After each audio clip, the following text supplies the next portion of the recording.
No, no, it's not. I want it to be unmuted. Okay, for sure. And I add this to stage. Okay. Because this is the tab, not necessarily the yeah. So now if this is the screen and then I go slide, what is it? Uh, how do you go full screen? Oh, oh, this right there. There it is. Okay.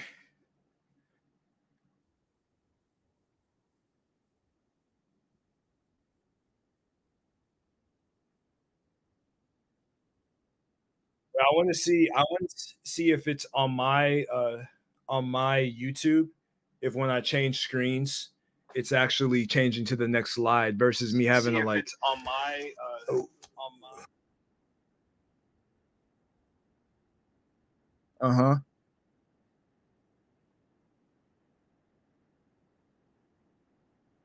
Oh, really? Oh, I did not want I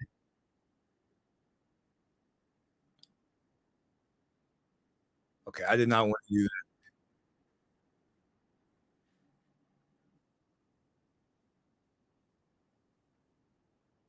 that for sure. I feel like yeah, I don't think it will work because I have to click it here. I have to click it here on the actual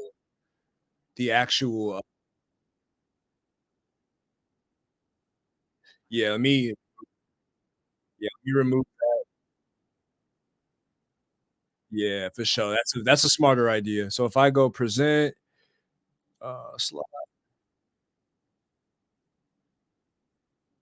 share screen, and then when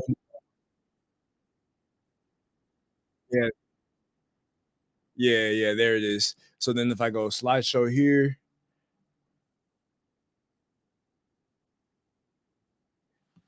yeah, it does.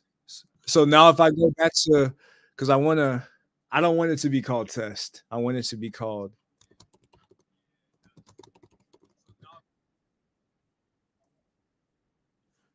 if I say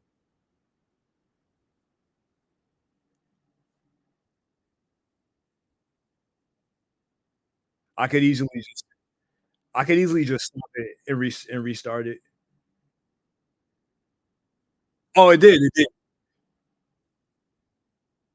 Yeah, yeah, or the genetic for sure.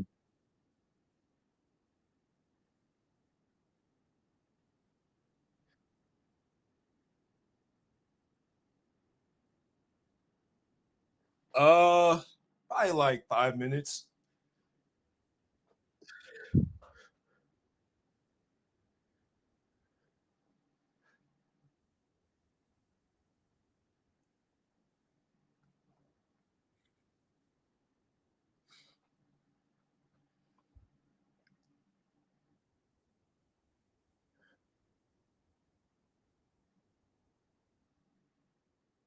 Yeah, they can hear this full conversation. So is that good or bad?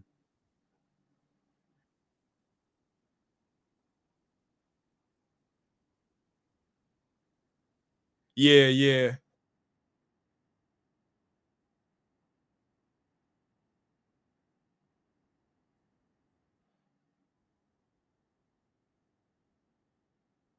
Yeah, easily, easily.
Yeah, yeah, we here live in full effect.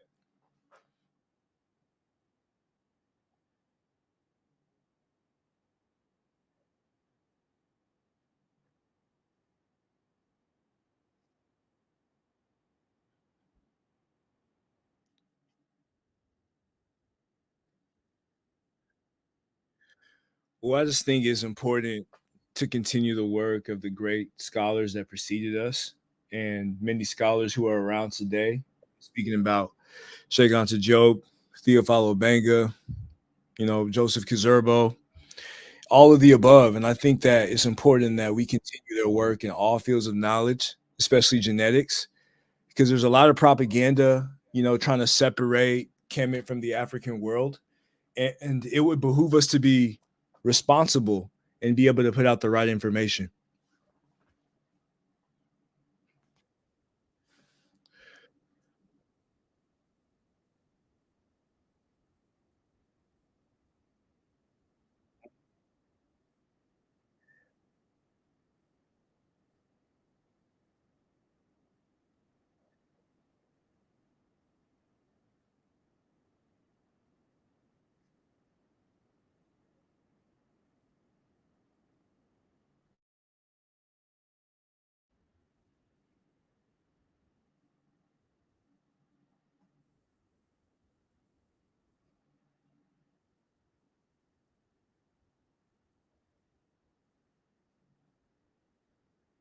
Mm-hmm.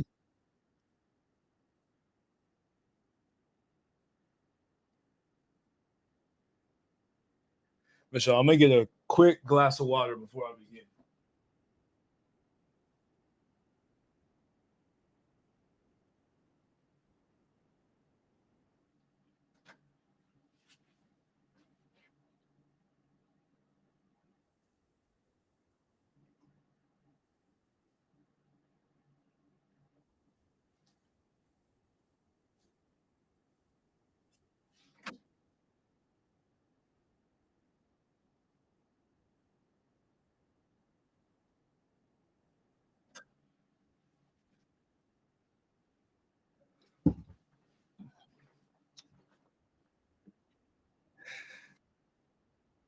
Hey.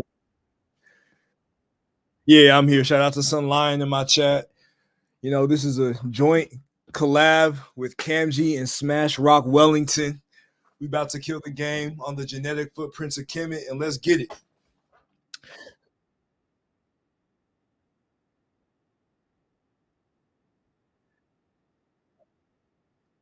My channel is Camg Verse. We talk about the African world, the African diaspora, and the continent, and we link ourselves to classical Africa and ancient Kemet and Kush in every single way, all fields of knowledge.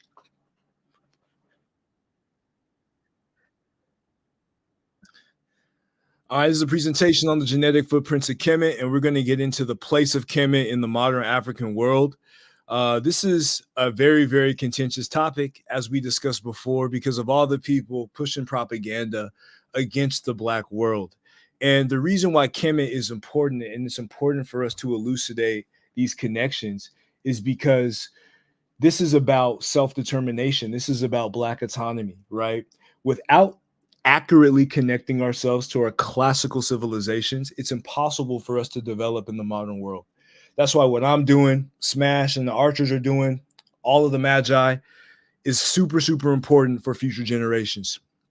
So I'm going to go over certain definitions that I'm going to use in this presentation. The first two actually come from Shamarka Keita, and Shamarka Keita spoke about the racism in the term sub-Saharan African. I'm sure a lot of y'all have heard that ancient Kemites weren't sub-Saharan African, and there's all types of adjectives and phrases that people try to replace that with. But these terms, conceptualized by Dr. Shamarka Keita, basically speaks about the derivation of different African populations from above the Saharan zone, which would be super-Saharan Africa, and this would be more so like Northern Africans or coastal Mediterranean African populations. And then infra-Saharan Africans would be Africans derived from below the Saharan zone. Now, the important part about these two definitions is the fact that Blackness is encapsulated within both. And we're going to get into that. We're going to get into what Shamarka Keita conceptualized in his paper in Oxford as Diopian blackness. Diopian blackness is super important, right? So the next is Kimi, and Kimi is the vocalization of the modern Coptic name for Kemet, right? And as you all who have been following, Smash Rockwell and his excellent, sourcing of Crumb's Coptic dictionary, where he reveals that, Kame or Kemi, is one of the versions that the Coptic people today use for their ancient civilization. And then you have the Happy River Basin, which Happy is one of the indigenous names, along with Itru for the Nile, which the Nile would be in Arabic and Greek for the Nile River. But in this presentation, you will see Happy River Basin extensively. So first, when we talk about genetics, we have to be forefront. We have to be honest with what we're talking about, because a lot of people consider genetics to be immutable, genetics to be perfect, and genetics to be a field where you can, without any type of reasonable doubt, discern what happened within population history. Now, most genetics tests use what's called principal component analysis. And principal component analysis is not perfect. It's actually flawed in many ways, right? And according to an article by Ilhan Elhaik on principal component analysis, he deals with some of these topics, right? And it's considered a gold standard in genome-wide studies for clustering individuals. There's a demand for large sample sizes in population genetics, which has led to outsourcing of analyses to direct to consumer companies, right? So in many cases, a lot of companies who do genetic testing outsource their analysis to these for-profit companies. And there's some concerns about the methodological transparency, because all of y'all know when you're dealing with, any type of academic research, you have to be clear cut on the methodology that you're using so that, those who are reviewing that analysis can discern whether it's true or false, right? So there's no consensus on the number of principal components to analyze. Those of you who are familiar with admixture graphs for populations, you may see K equals 1, K equals 2, K equals 3, K equals 4, etc. And as you go higher on the K factor, you get a more in-depth picture of the population, right? Now, there's no specific consensus. So within the field, people don't know what is the right level of K to use in population analysis, which there's varied approaches among researchers because of this, right? And it's affected by factors such as marker choice, sample selection, implementation details, making making replication of results difficult, right? So there is some misusage about principal component analysis when it comes to drawing historical conclusions. And there's a big discussion with El Haik because through his research and through his compilation, he actually confirmed that the European Jews or the Ashkenazim, the Khazarians, do not primarily descend from ancient Israelites. And this was an extremely controversial topic within, modern Jewish society because that's their claim to fame in terms of connecting themselves with the Bible, with that land, establishing a historical basis for Zionism. So it's really, really controversial. But according to El Haik's analysis, it just doesn't stand up, to muster, right? So the reliability, robustness, and reproducibility of PCA and population genetics are being assessed due to their role as a first hypothesis generator. And it has been confirmed by the study of El Haik and his peers that PCA cannot derive correct conclusions without prior knowledge, in the sense that you need, predetermined historical knowledge, linguistic knowledge, archaeological knowledge to inform the principal component analysis in order to be able to derive an accurate conclusion. And it also fails to perform well in simple settings, leading to contradictions and absurd conclusions, right? And in one of my previous presentations, I mentioned how there's a lot of matrix mathematics involved in PCA. And if you really wanted to, you could use PCA to prove anything, which is why, as these scholars noted in the source below, you need external corroborating data. Now, not all haplogroup predictors are created equal.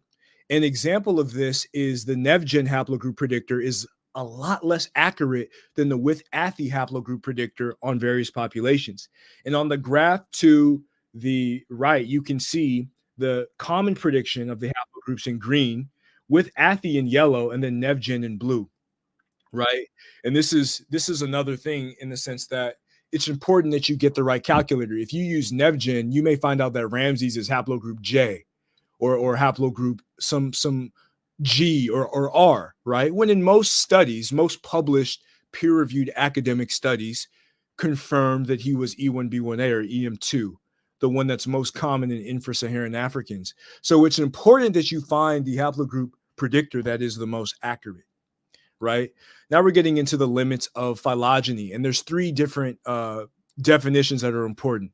Genealogical ancestry, genetic ancestry, and genetic data are not the same. Genealogical ancestry are ancestors that you could identify, whereas genetic ancestry is an abstract hypothetical rendering of the inheritance of one's genes. And then genetic data is genetic similarities from admixture studies. Now, it could be the case that you have some African Americans or some West Africans who are the descendants of ancient Kemet, and that particular descendancy is not discernible, from genetic testing, because in most cases, there's a 10 generation barrier for most genetic tests, which is 250 to 300 years, right? So you may not find all the genes that you had, 2,000, 3,000 years ago, but we're going to get into the evidence of the facts, right? And again, bias sampling. There's a lack of sampling among non-European populations, right? So if you look at the graph to the right, you can see the ancestry category distribution of studies. So in most studies are about Europeans when they're about 8% of the planet. And then most individuals, 80% of those sampled are Europeans. And most of the classified genetic markers are Eurasian. So just off the bat, from bias sampling and bias classifications, there are biases against Africans, within genetic testing. And to supplement that, you may need to use some correction factors with respect to each bias in order to get more accurate results. Now you have some issues with the molecular clock. There's changing generation time issues, population differences in comparative analysis, species specific differences, say Homo sapien sapien versus Homo sapien or archaic humans. There's functional changes in proteins, and there's changes in the intensity of natural selection. All of these factors, affect the accuracy of the molecular clock. And then Bayesianism in the philosophy of genetics is something that has been discussed. And Dr. Bungi in the International Review of Victimology has reviewed Bayesianism, and he confirmed or basically determined that it's more pseudoscientific than scientific as it applies to a lot of these statistical fields. Because it assigns probabilities to statements, it conceives probabilities as subjectives, and it invokes probabilities in the absence of randomness. And according to Mario Bungi's analysis, that is not the most accurate way. And in the graph to the right, you could see the equation used for Bayesian studies. So now we're going to get into why you should not take genetics alone without external corroboration. The famous Abusir Malek study, the study that everybody and their mama has been using to try to claim that ancient Kemet was white Arab, that ancient Kemet ain't had nothing to do with black folks. Well, it's fraudulent. We know that it's a complete fraud. Thanks to Dr. Jean-Philippe Grodin and his brother and Dr. Shamar Kikeda, who studied a critical review of ancient DNA studies in Kemet. And they came up with these 10 principles to show why the Abusir Malek and any preceding study are fraudulent, right? Because there was actually a new study that didn't even address the majority of these concerns. So all the samples are from one sepot or nome in northern Kemet, representing 2.4% of all sepots. So Abusir Malek only covered 2.4% of the available administrative districts of the civilization. The mummies represented a foreign West Asian population in Kemet. Scholars, Egyptologists, such as Dr. Vanessa Davies, have confirmed that. She said, why are you using a foreign West Asian population? Why don't you use a population where historical records have confirmed were indigenous. But obviously, you know why. Y'all know why, right? The timeline that they had isn't representative of ancient Remen-Kimi history. 3,000 years is missing: pre-dynastic, early dynastic, Old Kingdom, Middle Kingdom. The samples cannot be convincingly said to represent true breeding populations. Abusir is only a maternal study for the most part. It didn't use any paternal markers, no autosomal analysis, etc. And authors use Bayesian reconstruction of population sizes changes through BEAST, right, which is Bayesian analysis, for which there is a general discrepancy between the marginal prior and the original prior distribution. The available info on the comparison between the original and the marginal priors and on prior and posterior distributions does not consider possible population substructure. So he's basically referring to this graph that we see here. And what he's saying is that that type of analysis doesn't cover for the historical evolution of that population with respect to time. And we know, from archaeological analysis and linguistic analysis that the founding population of dynastic Kemet came from the South. That's without a shadow of doubt. Again, sex bias sampling from mtDNA. The whole genome sample size is too small to accurately permit a discussion of all Remen-Kimi populations. They only had 3 full genomes. 3. They're using 3 genomes as a representative of a 4,000 year civilization from the pre-dynastic period. That's insane. That's insane. And the study ignores historical reasons for the presence of Near East genetic material in ancient Remen-Kimi remains, such as diplomats, prisoners of war, Asiatic wives and concubines who were gifted to Remen-Kimi royals. So we know why there are foreigners there. We know why. We know why. You're acting as if no one had records of these foreigners there, right? It's obvious. And the authors ignored PCR methods and STR markers from autosomal DNA samples that reveal that the ancient Remen-Kimi people share about 95% affinity with inter-African populations. And oftentimes genetic markers that exist among Africans and Eurasians, like M1 on the maternal side, are classified as Eurasian, even though Africans contain them first. And M1, by most accounts, is believed to have originated on the African continent as an African marker. So now you have Shamarki Keita's pop affiliator analysis, and you can see that most of the ancient Remen-Kimi from the Armana period are overwhelmingly infra-Saharan African, or in the Western parlance, sub-Saharan African, overwhelmingly. And this is autosomal, the majority of our ancestry, of our genetics. So there are ethical problems. There are Egyptologists who have confirmed that there are ethical problems in research. Ethos is just as important as pathos and logos, right? Logos, from the logical part of the information, pathos from, some of the emotional and passionate aspects of the information, and then ethics. According to Dr. Vanessa Davies, the Schunemann-Abusir study used flawed genetic inferences to propose that ancient Kemet's lineage primarily stemmed from Levantine and Eurasian populations. And she likened it to the genetic version of Flinders Petrie's invading pharaonic race theory.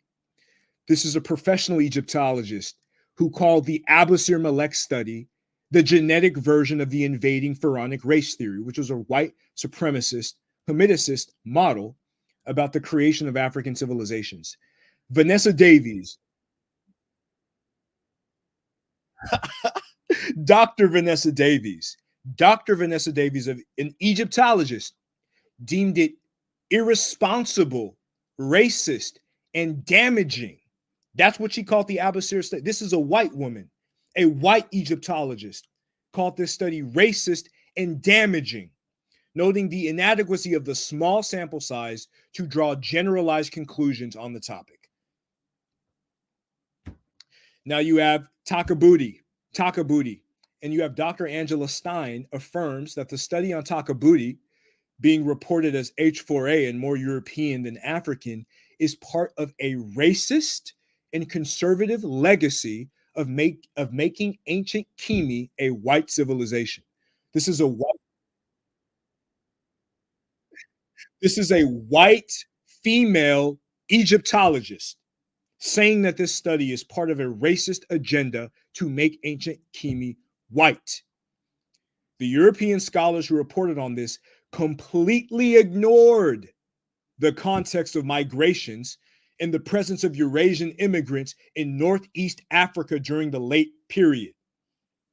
Now, in response to this, the head curator of the museum displaying Takubuti with this genetic research, Hannah Crowdy, confirmed that Takabuti was not white and that her ancestors may not have always lived in ancient Kimi or ancient Kemet. So again, when you see these genetic markers, most of the professionals in the field are saying these are foreigners. These Eurasian markers they're not the indigenous population. This is what the professionals are saying, right? Now you have the Modaman mistake. And then you have Dr. Ellen Calloway's analysis of genetic studies on the Modaman, right? And they revealed some calculation errors that invalidate the assumption of massive Eurasian ancestry on the African continent. Before, the Modaman was found to harbor Neanderthal ancestry. But after Calloway came in, is like, nah, he found that the Modaman did not harbor any Neanderthal ancestry. And on the right, you see the Ari boy, which scholars believe the Moda man to be most closely associated with from Ethiopia. These so-called foraging, so-called, Afro-Asiatic populations. But as many of you know who follow Theophilo Benga, a lot of these Greenbergian language phyla are invalid, but that's not the subject of this presentation. But this is Ari boy from Ethiopia. You see his face. This is who Moda man is believed to be close to, zero Neanderthal ancestry, right? So then you have this possible Coptic component, right? And this is by Dr. Dobin et al. And he analyzed, and we talked about it before, about the K factor with PCA, and there's not necessarily a consensus on the right K factor to use, right? Now at K equal 4, he found a Coptic component which may be indicative of Egyptian ancestry without Arabic influence. But as you can see from the graph at K equals 4, that dark green, the Beja, Ethiopians, Nuba, Fulani, Darfurians, Maasai, and Luya also have some of this ancestry, right? So if these Copts, these modern Copts, as we know, who are heavily mixed with Eurasians, right?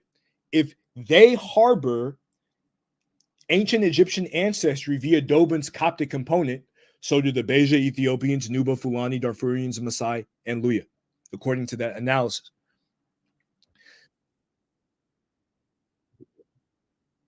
So now you have this tricky ancient Lebanese study. And, to the right, you see some reconstructed faces from Abasir Malek of these foreign Eurasians, right? Now, there was a study that showed that ancient Levantine populations were more similar to ancient Egyptians than modern African populations. The problem was that they used JK2888, which came from Abasir Malek and which is estimated to live around 97 to 2 BC in the late period. Absolutely not representative of the founders of dynastic Kimi, not even in the slightest, right? So you have tricky studies who do this, but it's important to consider chronology, as my dude Pan-African James always speaks about. Chronology is important because if you're talking about late period, of course, Arabs, some Eurasian populations will be similar to the late period. That's obvious. So let's get into the Arabization of Kemet. Believe it or not, many genetic experts speak about the Arabization period of Kemet. For those who deny that there was never an incursion of Eurasian admixture in the modern Egyptians or the ancient Egyptians, there was an Arabization period, according to Dr. Sarah El Kamel, right? So she studied She studied North African and Middle Eastern populations, and she discerned, right, that there was a recent gene flow from the East dating back to the Arab conquest period. The demographic migration and Arabization process that submerged the original Berber language and customs seems to be accompanied by substantial gene flow and genetic admixture. And to the right, you see modern Egyptian, models, celebrities, Aya Rauf and Munez Abdul Rauf, right? Sisters. And as you can see, they are a reflection of that Arabization period. And again, some of these North Africans, especially the super-Saharan Mediterranean coastal North Africans, they have Arabization admixture, Arabization ancestry as well. So to act as if they've always been there, to act as if they've always been there without any type of admixture with the Arab world is a lie. Let's move on. Dr. Lara R. Arauna, again, she has a study reveals the patterns of North Africa, including the Arabization of Egypt in the 7th century. And according to that study, modern Egyptians have the lowest indigenous North African ancestry. The lowest indigenous North African ancestry of these populations are modern Egyptians. And as you can see, in that chart to the right, the blue and the green are Eurasian ancestry. The gray would be more so, quote unquote, Yoruba ancestry. And the orange would be that original North African, Paleolithic Tafarot, so to speak, ancestry. And if you look at that chart, modern Egyptians have the lowest amount. They're not indigenous North Africans. They're not. They're absolutely. You can clearly see that Syrian blue, they're 95% Syrian in this study, in this Arabization study, again, by Dr. Lara Arauna, geneticist. Now you have Dr. Pagani, and he shows Arab admixture in modern Egyptians and Ethiopians dated 750 years ago, consistent with the Islamic expansion. It specifically showed 80% non-African ancestry in modern Egyptians. When this is masked out, the Egyptian genome clusters closer to modern Yoruba in West Africa than they do to Eurasian populations.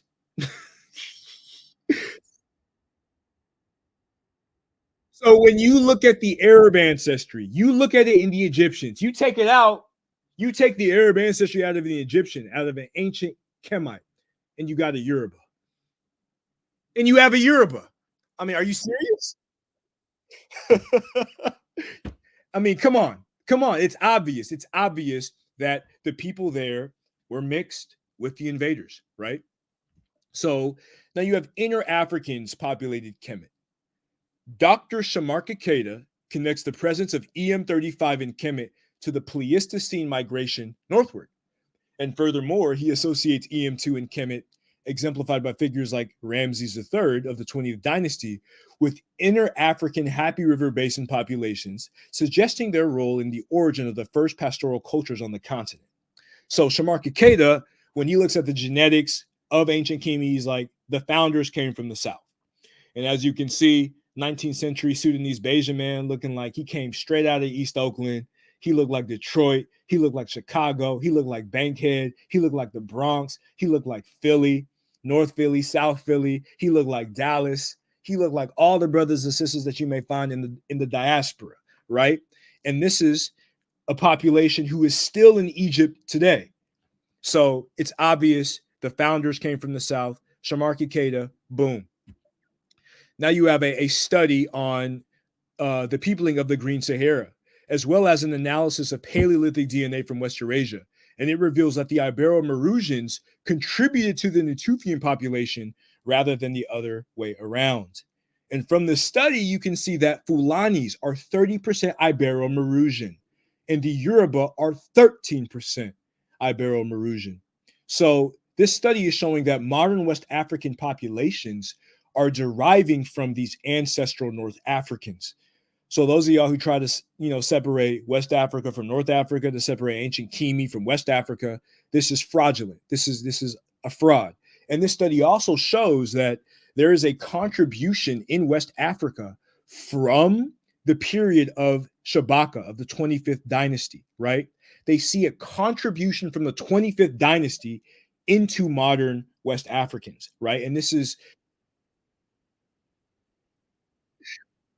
corresponds again with the majority of the orature, the majority of the oral narratives who speak about, ancient Kemetic populations who were invaded by the Persians, by Darius, and they started migrating along the tributaries of the Wadi Hawar and along the tributaries of the Lake Chad Basin into Western and Central Africa. The genetics matches perfectly with the oral testimonies. So now you have some maternal analysis of Berber, so-called Amazigh, of the Siwa Oasis, reveal a high frequency of M1, LOA1, L3I, L4, and L4B2, which show that they are more closely related to infra-Saharan Africans than Eurasians, right? And then you have a 2018 study on Judy Knock, which showed that his maternal lineage was U5B2B5, and he was linked to Berber, Fulani, and Senegambian, West African populations, such as the Papel.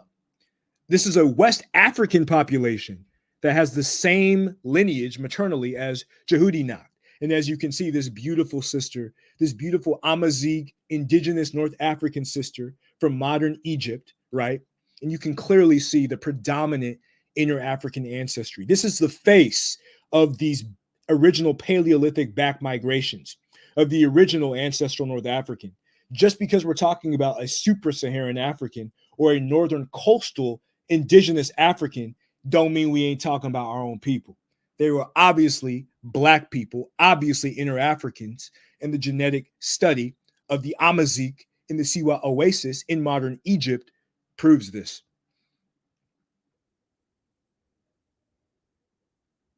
So here we have a study by Hohlfelder et al.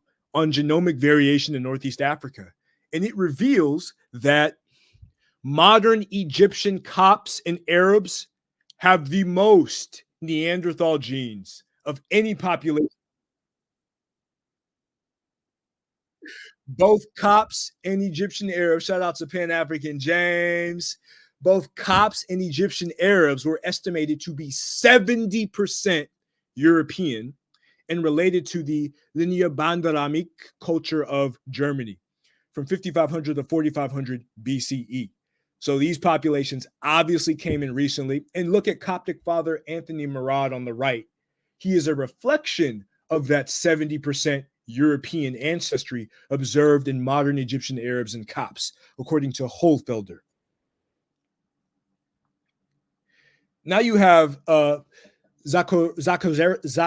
I'm gonna butcher her name, but Zakarzuski, and she shows craniometric analysis showing that the Kerma population is more closely related to the founders of dynastic Kemet than the populations of the late period who experienced mixing with Mediterranean populations. So when they compared the late period, the same Abasir period, to the original founders of dynastic Kemet, the skulls don't match. The craniometric analysis doesn't match. Then you have a study by Mani et al., right, on Y chromosome analysis in Egypt reveals that the genomic profile of modern Egyptians is not identical to the ancient Egyptians and that they have ancestry from recent Eurasian migrations in the Journal of Human Biology from Dr. Mani, right? He's showing, looking at the genomic profile, look at this modern Egyptian man on the right. When you look at it from a genomic perspective, they're more identical to Eurasians. They are not the ancient population. So all y'all claiming that, the modern Egyptians are the ancient Egyptians, these genomic studies prove you absolutely false. Absolutely false. So then, according to Shamarka Keita, modern cosmopolitan northern Egypt is less likely to have a population representative of the core indigenous population of the most ancient times, right? So you're looking at a northern Egypt. Shamarka Keita talks about Kleins, and he talks about the genetic ancestry in the South being more representative of the modern population, right? And shout out to James, and yeah, we all got And we got Awakened Black Hetero saying the recent flooding of the United Arab Emirates is not a fluke, it's a punishment. I'm just reading some of the comments on my channel. Salute some more. That good guy. Shout out to everybody in the building. We finna keep this pushing. So, genetic research conducted by Dr. Hassan et al. Reveals the presence of the Y-DNA BM60 haplogroup among Sudanese Copts. So, if y'all trying to use the Copts as a representative of the ancients, use the ones in the Sudan because they have BM60, which is also found among the Bamileke of Cameroon and the Mossi of Burkina Faso. This lineage is associated with infra-Saharan Africans who originated in the Middle Happy River Valley and migrated northward and founded dynastic Kemet. So then you have Schlubusch et al., and they discovered a two-way migration spanning 3,000 to 1,000 years ago, right? Connecting West African populations with the Happy River Basin across the Sahel belt. And you can see that blue-green here, right? They even have these Eurasian incursions 1,000 years ago, 3,000 years ago in Ethiopia, and then even some of those Paleolithic back migrations that we will discuss, 15 to 10,000 years ago. So now you have the Sahelian autosomal corridor, and we've spoken about this before. Sahelian populations from the east to the west are unified with the SPA2 gene for spermatogenesis, for good loving and making babies. You have the keratin and hair follicle differentiation genes on KRT 39 and KRT 40, chromosome 17, and then the pig gene on chromosome 4 involved in the attachment of a cell surface protein to the cell membrane. So if you look at populations across the Sahel, and as you can see, on the right, you have the maternal side on the top and the paternal side on the bottom, the gray being African ancestry, the yellow being Eurasian, and on the bottom, the red being Eurasian ancestry and the blue being African. You can see that the Sahelians from the east to the west are unified with these sex chromosomal aspects and with these autosomal markers. So then you have Dr. K. Wang et al.'s kinase domain receptor analysis, which reveals that East African pastoralists descend from ancient Kushite populations that migrated south.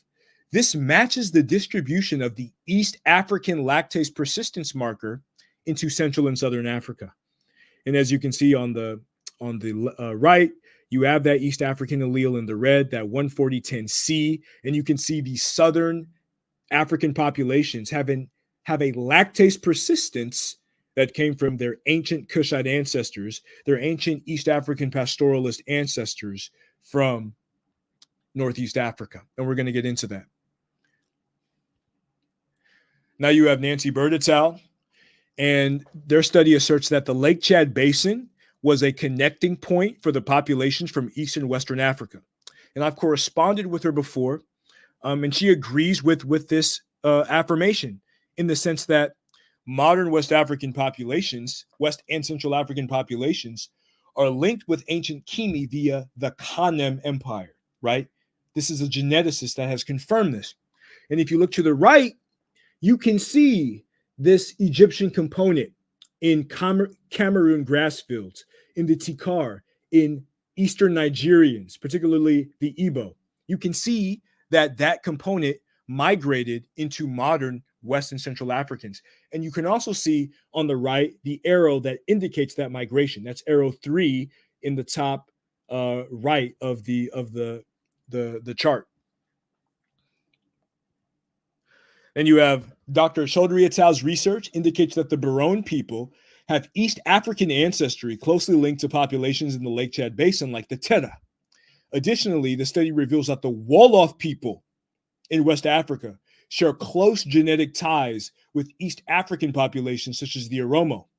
These findings are consistent with the traditions of the Igala and Galadwala people who have oral testimonies who trace their royal dynasties back to their Zagawa ancestors, particularly in the empire of Kanem Bornu. Kanem is the intermediary point between ancient Kemet and modern West Africa. And according to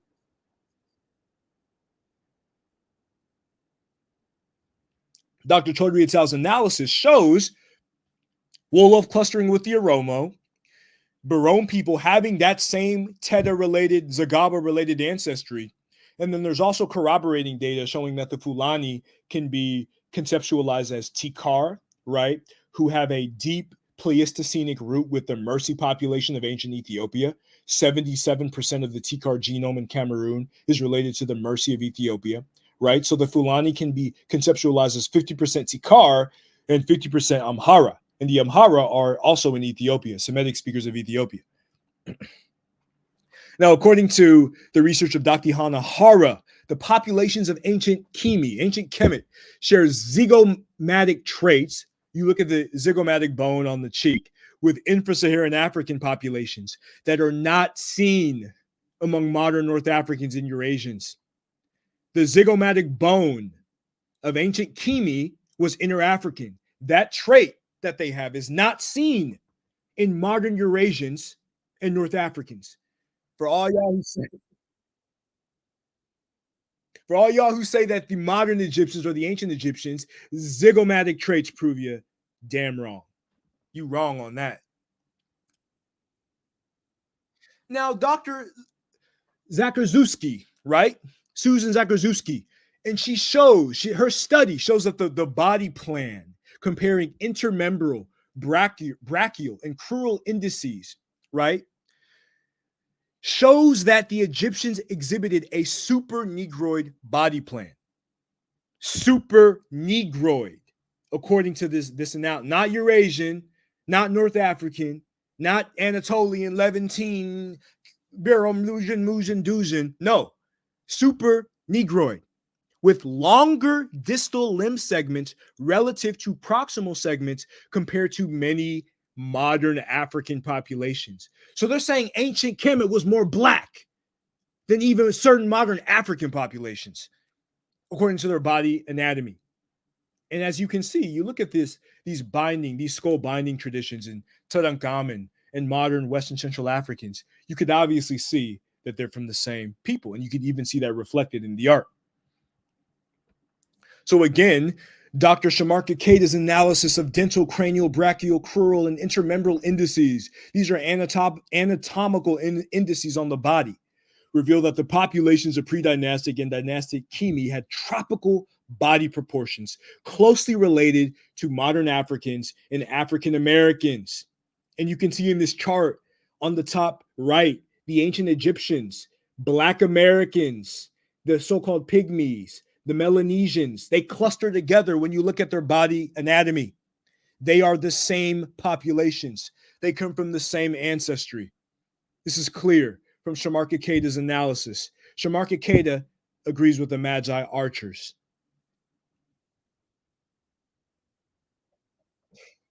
Moving on, you got a study from Dr. Makota et al., who studied the mummies, ancient Kemetic mummies. And she got tissue samples from Kemetic mummies in Upper Egypt. And he confirmed that the melanin levels in the Kemetic nobles were similar to those of Negroid people, right? The study looked at different tissue structures like the hair follicles, sweat glands, and blood vessels. And additionally, they checked for fungi to see how much the tissues had decayed over time. So basically, this study, right, found melanin-rich cells in these mummies. They did Diop's melanin dosage test, and they confirmed an African origin. These were dark-skinned people, according to the study of the mummies. And you see a mummy of great King Ramesses III in the National Museum of Egyptian Civilization in Cairo. So now let's look at the pastoral domesticates, right? These pastoral domesticates firmly connect the populations of Western Central Africa with ancient Kemet, firmly. Look at the domestic fowl or the chicken, Gallus forma domestica. Early evidence in ancient Kemet, middle 2nd millennium BCE, and then it gets to infra-Saharan West Africa, late 6th century AD. Then you have the helmeted guinea fowl, right? And its earliest found are in infra-Saharan West Africa, but many scholars believe that it migrated from the Nuba Hills in the Kordofanian region of the Sudan. Then you have the dog, Canis lupus forma familiaris, first found in the 6th millennia BCE, Northeast Africa, right? And its earliest finds in infra-Saharan West Africa occur in the Gajigana phase, 1200 to 1000 BC. Then you have Equus africanus forma asinus, or the donkey. Earliest finds in Africa, second half of the 4th millennium BCE in ancient Kemet. And then in Infrasaharan West Africa, it's found from the first year to 250 AD. Then you have Equisferus forma cabulus, or the horse. Earliest finds in Africa, second intermediate period of ancient Kemet. Earliest finds in Infrasaharan West Africa, 8th century AD. Then you have Sus scorfa, forma domestica, or the pig, the African pig. Earliest finds in Africa, 5th millennium BC in ancient Kemet, and then it arrives in West Africa, possibly with Europeans or in the early 2nd millennia AD. Then you have the dromedary, Camelus thomasi forma dromedarius. Earliest finds in Africa, 1st millennia BC in ancient Kemet. Then the earliest finds in Infrasaharan West Africa, 250 to 400. Ovis amen forma aries, or the sheep. And then the Capra agagris forma hircus, or the goat, found in 6th millennia BCE Kemet, and then 2200 to 850 BC in West Africa. Both primigenius forma taurus and the Senga cattle. Earliest finds in Africa are disputed but secure, 6000 BC, and then Infrasaharan Africa from 2200 to 850 BC. So you can see the migration of these pastoral populations. Then you have the Zebu cattle, or Bos primigenius forma indicus. Earliest finds are New Kingdom Kemet in 1569, and then earliest finds in Infrasaharan West Africa, possibly 800 to 1400 AD. So now let's get into the paleo-botanical analysis. And this analysis, according to Dr. Roger Blench, establishes an indisputable, not disputable, indisputable link between ancient Kemet and West Africa. You have Citrullus lanitus, or the watermelon, from West Africa in King Tutankhamun's tomb. King Tutankhamun was slurping on West African watermelon, right? Then you have Cajun, or pigeon pea, likely originated in West Africa, but then spread to the happy. Then Vigna inguiculata, or the cowpea, West African origin, or 2 origin centers in the West and the East. Then you have Ricinus communis, or castor bean, which originated in East Africa around Somalia and Ethiopia, and then spread to West Africa. Then you have Abel muscus esculentus, or okra. All y'all who ate okra with fufu this morning, that originated in Abyssinia and is now found throughout the African continent. Then you have Abris precatorius, or jumble beads, in Moringa oleifera, traded from East to West Africa via ancient Kemet. You have Tamarindus indica, or the bent oil tree. It's found wild in Western Central Africa and eventually spread to East Africa. Then you have sesame, which originated in West Africa and spread to ancient Kemet. Then you have Carthamus tinctorius, or safflower, possibly originated in Ethiopia or Central Africa before spreading to ancient Kemet. Then you have Oryza glaberrima, or rice, originated in West Central Africa, and then its Oryza barthi wild species is found in the Nile Valley. Then you have Vitellaria paradoxa, or she tree, natural to the Sudano-Sahelian belt, as well as Central Africa. Then you have Dioscorea rotundata, or the yam, originated in West Africa, them yams, and then spread to Central Africa. Its cousin, Dioscorea abyssinica, is found in Eastern Africa. Then you have Digitaria exilis in West Africa, originates from Digitaria longiflora in East Africa.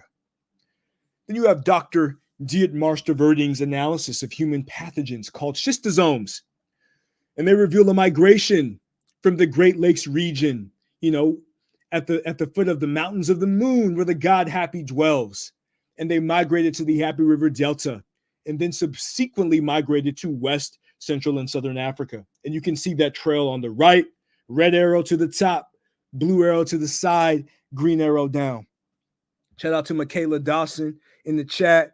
Shout out to No BS in the chat.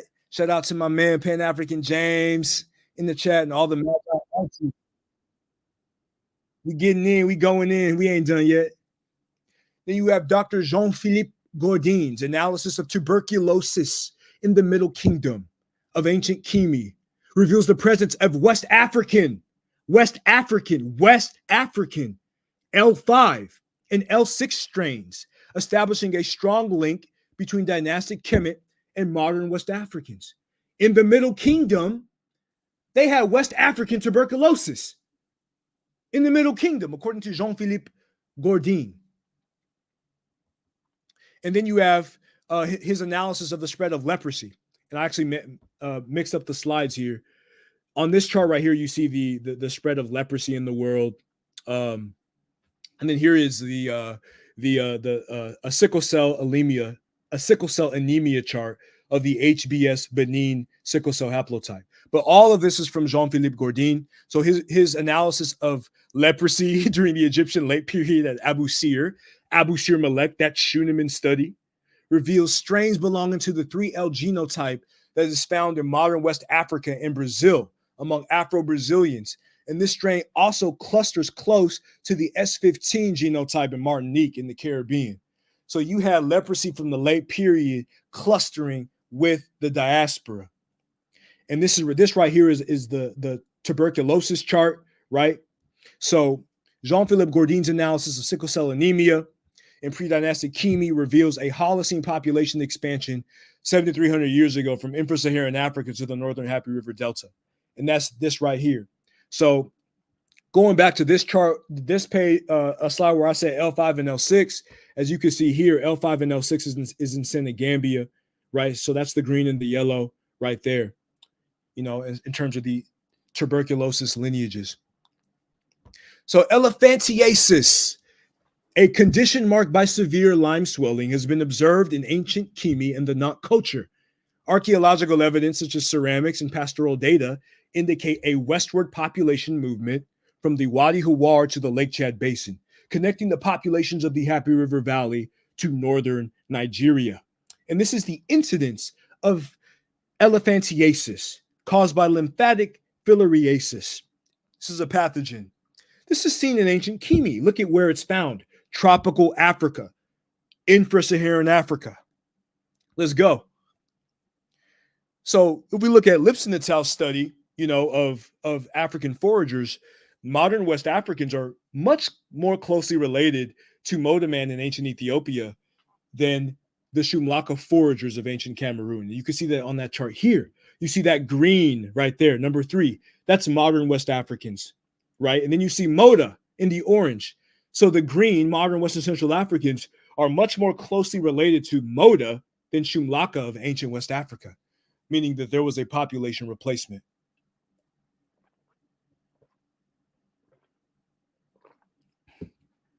Moving on.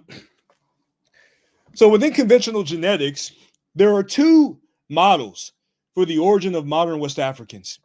You have the out of East Africa model, that Ethiopian model on the top, right? And you can obviously see right here, West Africa B is the majority of modern West Africans, and it's more closely related to Modaman, 4,500 BP, right? The West Africa A, which is allegedly the archaic genome, is only 9% or 13% here, right? Then you have the differential admixture model. And in that model, there's an isolation by distance, but there's introgressions interregionally across the African continent. So even if you want to argue that West Africans and East Africans and Central Africans and South Africans have been separate, you know, since the Pleistocene, there has been introgressions across different regions of the continent, different regions, even in the most conservative estimate. But as you can see, the autosomal study aligns more with D here on the right, which is the out of East Africa model, where modern West Africans, the majority of the genome of modern West Africans, which would be about 91%, is related to Modaman in Ethiopia 4,500 years ago. Firmly aligning with the Ethiopian migration model. Y'all was trying to say Diop was debunked. Diop ain't never been debunked, bro. Diop was on point. Diop was on point with this.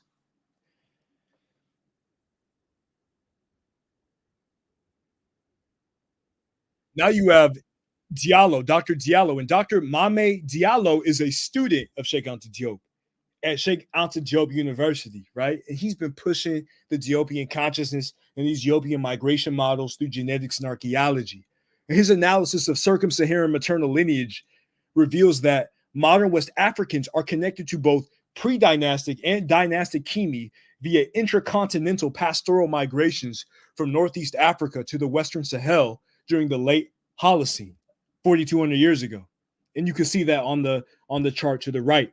These West African Sahelian farmers and pastoralists get ancestry from Eastern North African pastoralists and East North African farmers. Right? Then you have Shiskova's analysis of maternal genetic structure in the Sahelo-Savannah belt and reveals a pattern of haplotype sharing between Eastern and West African pastoralists, commencing in pre-dynastic Happy River Basin and intensifying notably in the 7th century during the onset of the Islamic period. So the instability of Eurasian invasions into Africa caused Africans to collaborate with each other and mix with each other, as is shown in this chart to the right. And for those who follow Greenbergian models, you could see the Afro-Asiatic, Nilo-Saharan, and Niger-Congo populations have shared ancestry in that middle Venn diagram. So Africans have been mixing for millennia, as we all obviously know. So then you have autosomal analysis reveals a close genetic relationship between populations from the Happy River Basin, such as the Dinka, Nuer, and the Romo, and modern West Africans like the Ewe and the Shanti. This supports the Ethiopian migration model, which details the connections between these populations and the pharaonic civilization.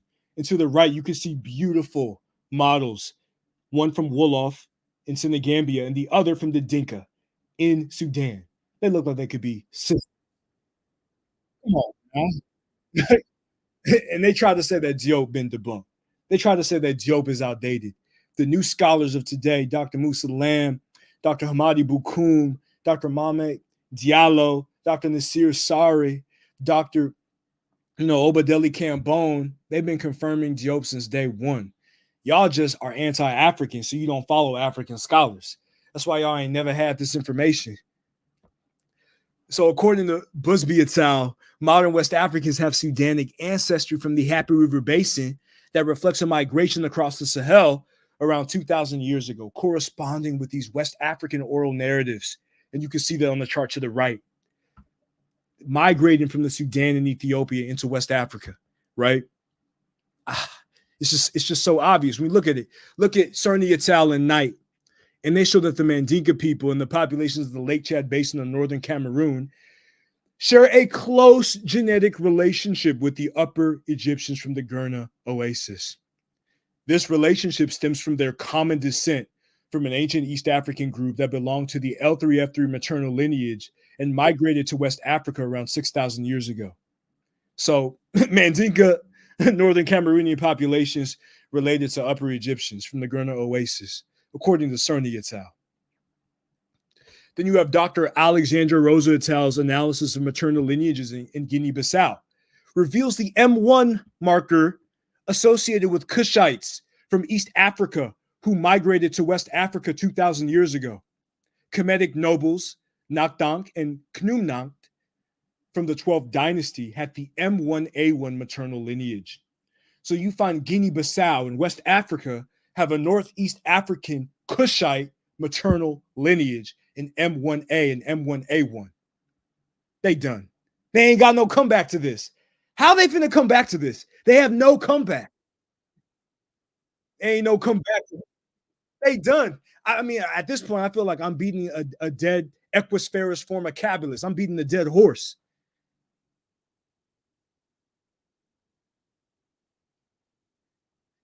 Now we got Cerny et al. And Dr. Bertoni et al. And they reveal that in the Imohag, the Tuareg population, the EM81 lineage associated with the Berbers is observed among 90% among the Tuareg of the Tahal in Libya. The Tahal Tuareg in Libya have 90% of ancient North African ancestry. And this back migration mtDNA H1 frequency is observed among the Libyan Faison Tuareg, 61%. These Imohag have 61% H1, right? So they are the image of the ancient North African. These black North African, these black Tuaregs, right? They're more closely related to the Beja people in the Happy River Basin. And they diverged from a common ancestor in North Africa around 5,000 years ago. right? So just because you're talking about a back migration or a super-Saharan African doesn't mean that you ain't talking about black folks, because these Imohag, these dark-skinned Imohag Tuareg populations, right? And we saw that in the Siwa sister earlier, they have upwards of 90% and 61% of this ancient, back migrating, ancient North African Tafarat haplogroup. So even when you're talking about the presence of haplogroups K and H, right, in Northern Africa, they don't mask out the predominant infra-Saharan African ancestry. And there are various populations of modern Ethiopia who have haplogroup K and H, right?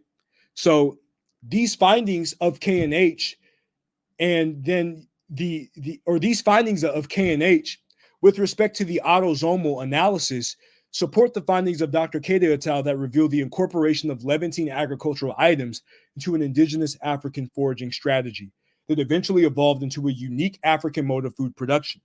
So look at it. Even though you had an incorporation of Levantine agricultural items and some Levantine chromosomes, sex chromosomes, the predominant foraging strategy, mode of production, and autosomal profile was from infra-Saharan Africa.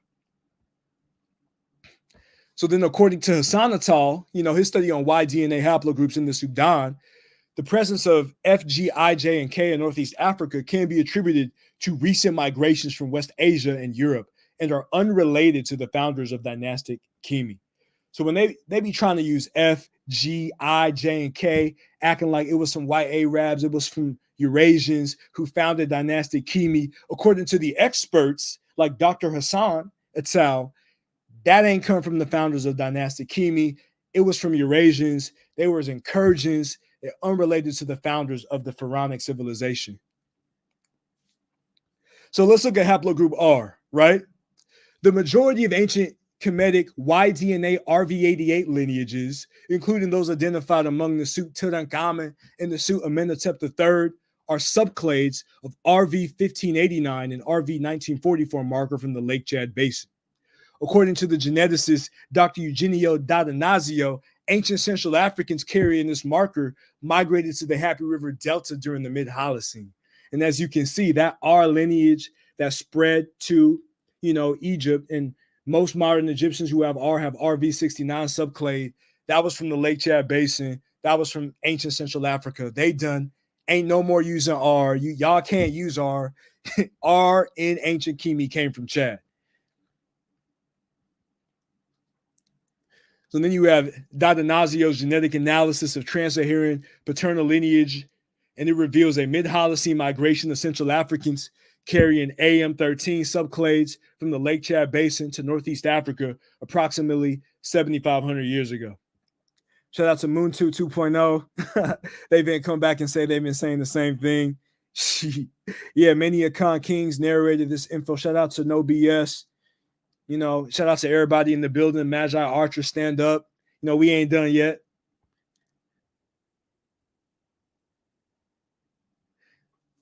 Then you got this study, right? Ancient Kemet and Kush is genetically related to Central and Southern Africa through the EM35 subclade EV1515. According to the phylogeographic analysis of Dr. Trombetta et al., EV1515 originated in Northeast Africa and then spread southward during the Pastoral Neolithic period, where it is represented by its downstream subclade EM293. So if you look at this chart to the right here, you see EM293 in Central and Southern Africa along the Swahili coast. That is a descendant of EV1515 or EM35 star from Northeast Africa. And it was carried to Central and Southern Africa by pastoralists linked to ancient Kemet and Kush. So then you have D'Atanasio et al. Again talking about, EM78 subclades, right? So ancient Kemet is genetically linked to contemporary West African populations through trans-Saharan lineages. So you have ET or ECTS693 and EV6873 migrated from Northeast Africa to West Africa approximately 6,000 to 5,000 years ago. And you can see that on the chart here. You can see ECTS693, the third on the bottom, and that is predominant in West African populations like the Soninke founders of the Ouagadougou Empire. And then you also have a subclade of 32 EV32, which is EV6873, and that also migrated from Northeast Africa to West Africa 6 to 5,000 years ago. Then you have EM2 subclades such as EZ15941, EL516, and EV5001 originated in the Lake Chad Basin, then spread north from 10,000 to 4,000 years ago, followed by a massive movement south into infra-Saharan Africa.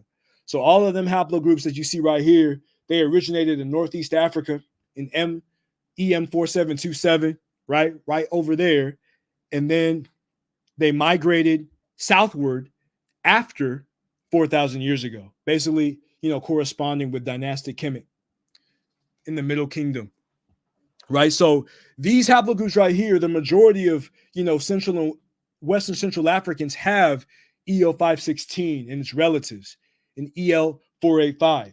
So all of them are associated with a migration from North Africa, particularly Northeast Africa, after the desiccation of the Saharan zone.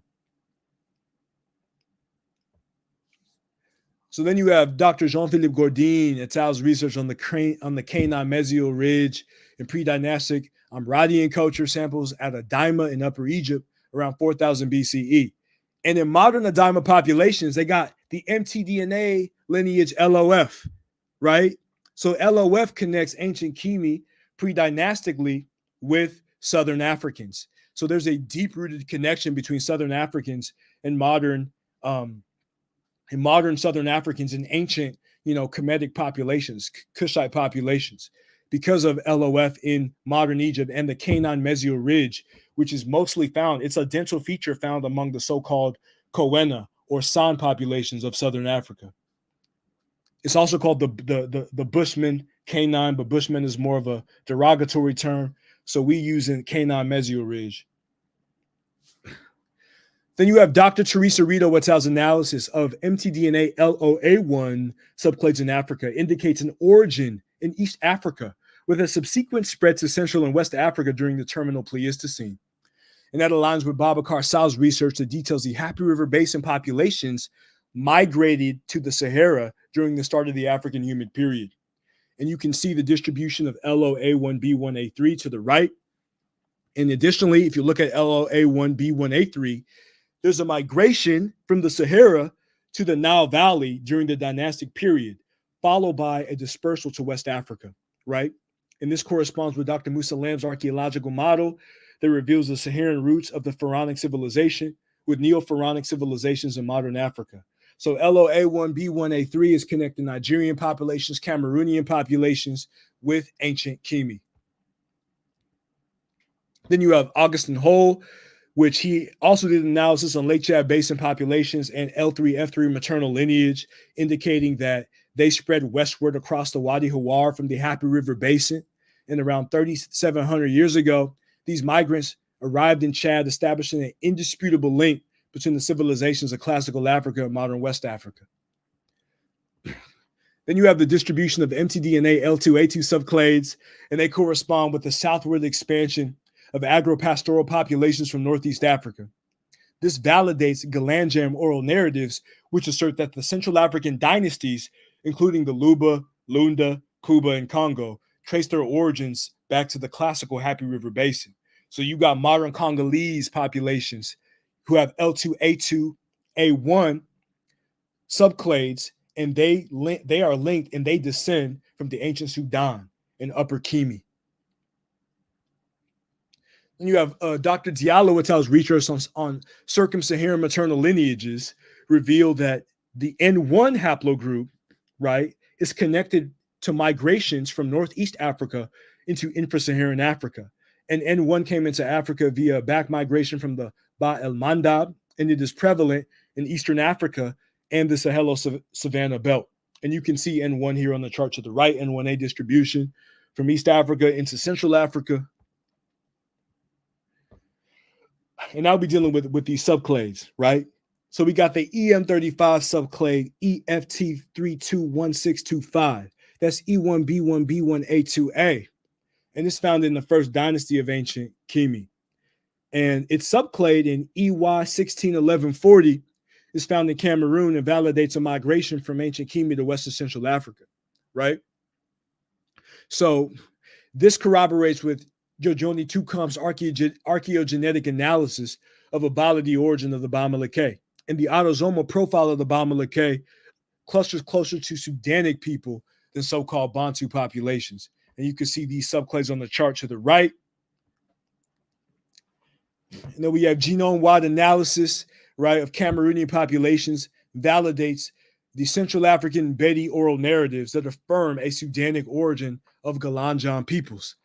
So you see these subclades connecting, these Central African populations and Southern African populations with ancient Kimi, right? And in that chart, that admixture chart, they're basically tracing migrations, into Africa, and they found that the Bamileke, who are a Sudanic population, are the best representative of the origin of the so-called Bantu migration. So even for those who follow the Greenbergian linguistic phyla, the Bantu population is Sudanic with respect to this analysis. So then you have EM2 subclades from pre-dynastic Kimi among the Nguni people of Southern Africa, and they validated classical Happy River Valley origin of the Nguni lineage. You can see all them subclades to the right over there. You see among the Swati and Eswatini, the Herero in Namibia, the modern Swana of Botswana, and the Zulu of Azania. They have haplogroups connected to that EL516 and EL485 that we discussed before that migrated south after 4,000 years ago. And then we got it in Ghana. According to the Nana Asaman tradition of the Kemetic origin of the Akan, you got subclades among the Akan in ECTS 6487 and EZ5958 that are connected to those same haplogroups that originated Lake Chad Basin, migrated north from 10 to 4,000 years ago, and then migrated south back into Western Central Africa after the desiccation of the Saharan zone. And then you have the same thing in the first dynasty of ancient Kimi, right? You find some subclades of these lineages among the Wolof in Senegal, validating the Euro-Diao tradition, as well as Dr. Cheikh Anta Diop's pluridisciplinary analysis of a Kemetic origin of the Wolof and Senegambian people. And look at here in the Mande, as specifically the Soninke people, you see subclades from pre-dynastic Kimi, right? And it validates the orature of Yusu Tata Sise and Samba Jali Jabate in identifying the Mande ancestral nation of Korutumu Ba, or the Great Water, along ancient Kimi and Kush, confirming that a Baladi man named Yugu Dungusi is the ancestor of Dinga Sise, the founder of the Ouagadougou Empire and the Soninke people. So obviously here you see again these same subclades, that are connected to that migration south after the desiccation of the Sahara in modern West Africa, particularly the Soninke and more importantly, the Ouagadougou Empire. So again, yet again, the oral narratives of modern Western Central Africans is corroborating with the contemporary genetic evidence. So right here, we're chilling with the Songhai in the Niger River Valley, and you have the tradition of Dia Alayaman that details the Kemetic origin of the Songhai people. And then you have A1B1 and EM2 subclades from pre-dynastic Kimi among the Songhai, right, on the Niger River Valley or the Jaliba River Valley. Look at that EV3862 and that AV2818 coming from these same haplogroups found located in Northeast Africa among ancient Kimi and ancient Kush. And we're going to get it with the Swahili. We already spoke about that EM293, but they got EM2 and EM35 subclades that originated among pre-dynastic Kimi and corroborate with archaeologist Dr. Felix Chami's analysis of the classical Happy River Valley roots of the Swahili civilization. Now we got the same thing with the Yoruba and the Igbo, right? We already discussed the autosomal links, but if you look at these EM2 subclades, they validate the Akpani Okoronkwo among the Igbo and the Awujali of Ujebuland that detail the ancient Kimi roots of both the Igbo and the Yoruba people. And it's them same subclades in EL649 and ECTS 1536, right? And I do believe that this is my last slide. It's my last slide, but we got that EM2 subclade, EY2300129, and that's E1B1A1A1A1C2C3B, and that's found in the 20th dynasty of ancient Kemet, right? So then you got the EBY102326 and EFT397246 subclades of that EY230129 are found among the Fula of modern Gambia, and they link to the 20th dynasty of ancient Kemet. And with that, I'm concluding my presentation. Thank y'all for tuning in. It's been a blast. And honestly, the detractors are done. We done killed the dead Equus formicabulus, and we in this thing.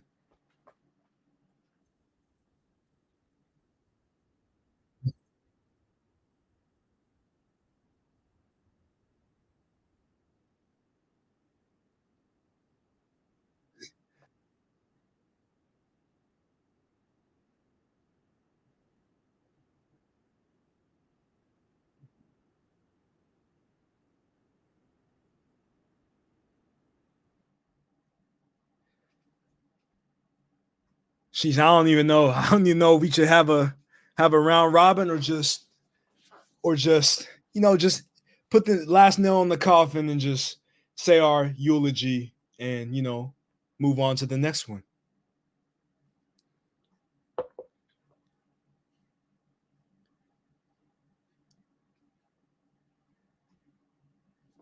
Which y'all got any magi's in the build? Any archers in the build?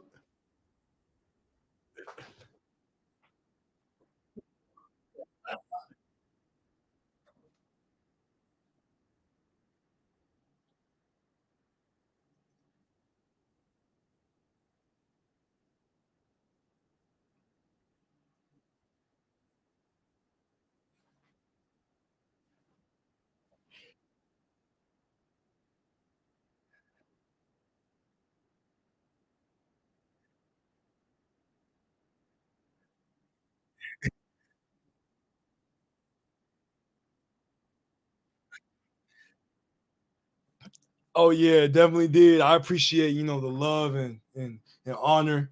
Hey, hit the Cash App, Cash App $ Kanjiverse, pass the collection plate. I would definitely appreciate it. All the love and support. I definitely appreciate it because this took a minute. It took a minute for me to do all this research. I ain't even gonna lie. It took me some time.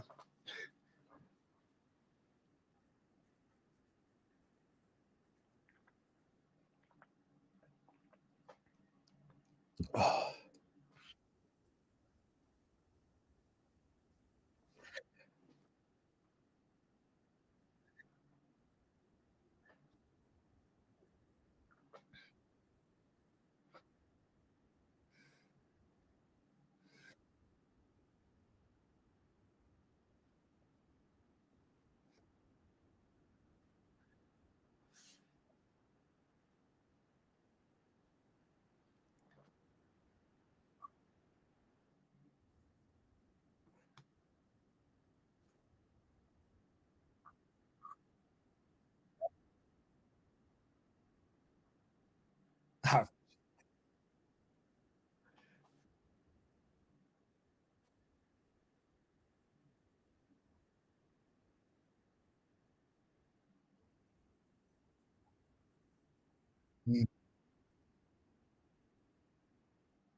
Facts.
I appreciate it.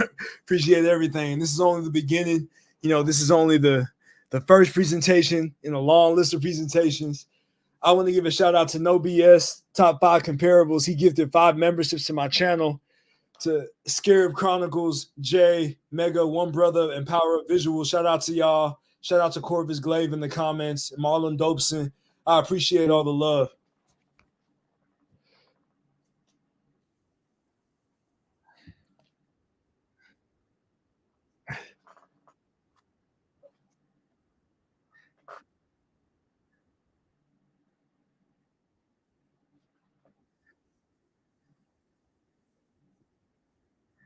I appreciate that.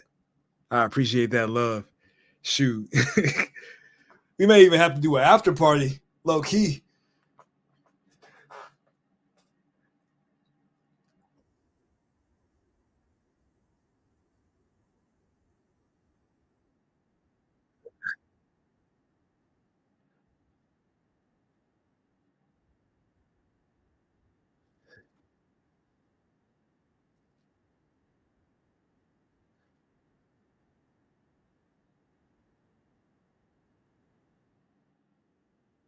Absolutely.